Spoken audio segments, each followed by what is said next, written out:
You talked before the game about Moses being aggressive, and then the shots come. Obviously, he made a lot of them tonight. Did you just see it, the energy kind of leads to the shooting, or does the shooting lead to the energy? How does that all work, we think, with him? The last two games, I think the energy that he brought, just right from the beginning, I think helped just with everything. When you bring that kind of activity level defensively and, chasing offensive boards, the ball tends to go in more. I don't know why, but I think Moses has been great the last couple games and much more aggressive. And you called it ATO for him, the one, the flare screen all the way around the corner. Yeah, that was Terry's play. It was like an old Portland play that he liked to run, and so yeah, we called a couple of those, and then most of his shots just came out of the flow of the offense, and I thought the guys did a really good job of getting each other really good looks tonight, running the floor, throwing the ball ahead, a lot of good stuff.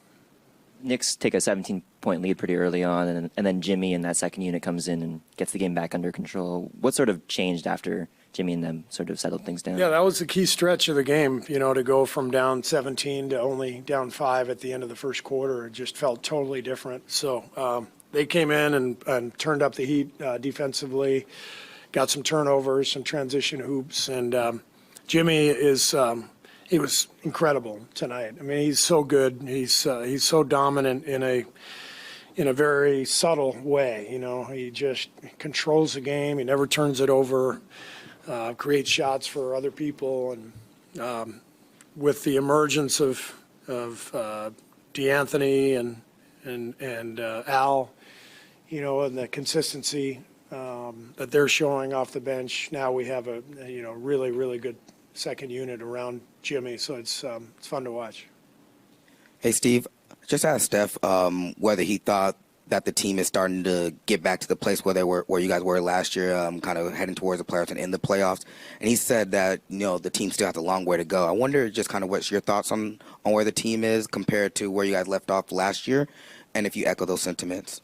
Well, we're different. We're a different team.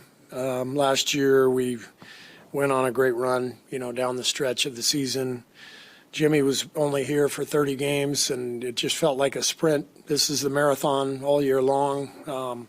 It's a much different dynamic when you're playing 82 versus, playing 30. And so we're in it for the long haul, but we have Melt, we have Al, we have a different team this year than we had last year, but we're starting to catch some momentum and playing pretty well.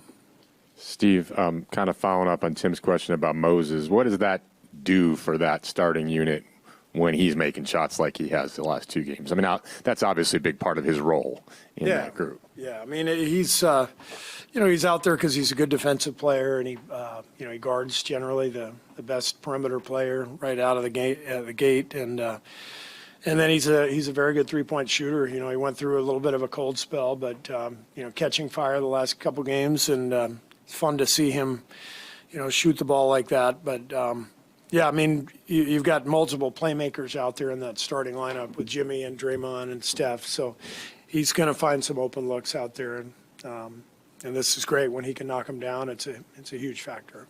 What kind of groove is Brandon finding?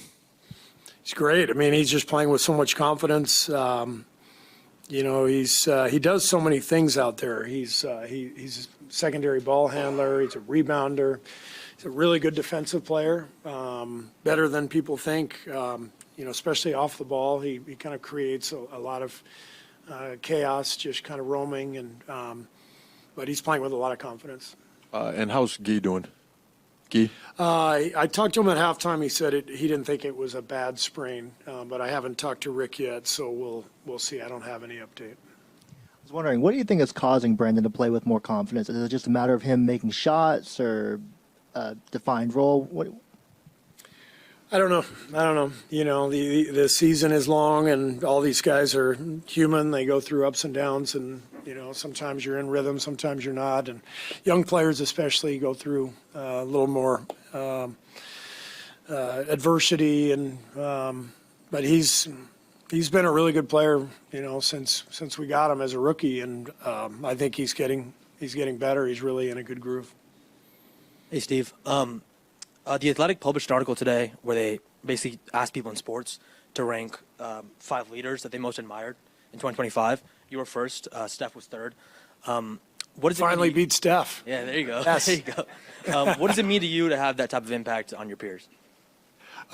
Somebody sent me that today, and it was incredibly flattering. I was blown away. Didn't know that was a thing, first of all, but just really flattered that people would say those things. And yeah, I mean, I've been so lucky to to be here in this organization and with Steph. I mean, the easiest way to be a good leader is if you have a partner like Steph, because I think leadership within the team is the most important thing for any team. It's, coaches are important, but people like Steph Curry are just so valuable, not just on the floor, but the internal leadership that he brings is incredible, and it makes my job dramatically easier. You've talked about the dog days and trying to get through them. 4-1 on this homestand. Do wins during the dog days sort of feel more impactful? Do they kind of help you get through that? When do they feel what more Impactful? impactful? Yeah. Meaning what? Like Do they help you kind of get through those dog days a little bit more? does what help you get through the dog days? The wins. Oh, wins, yeah. Yeah. Wins helps everything. Yeah. No, it's I mean, honestly, what has helped is playing all these home games in a row and not having back-to-backs. So, the last 10 days or so, we've been at home, no back-to-backs, no airplane rides. Everyone's more comfortable, more physically and emotionally prepared, just having days off in between games. So this is an important stretch for us. We need to finish this homestand off well, though. We've got 3 and 4 nights starting Saturday, and Charlotte's playing great right now. Toronto and Miami are tough. So, if we could finish this homestand off in a really positive way, then I think it'll feel good, heading back out on the road. Thanks.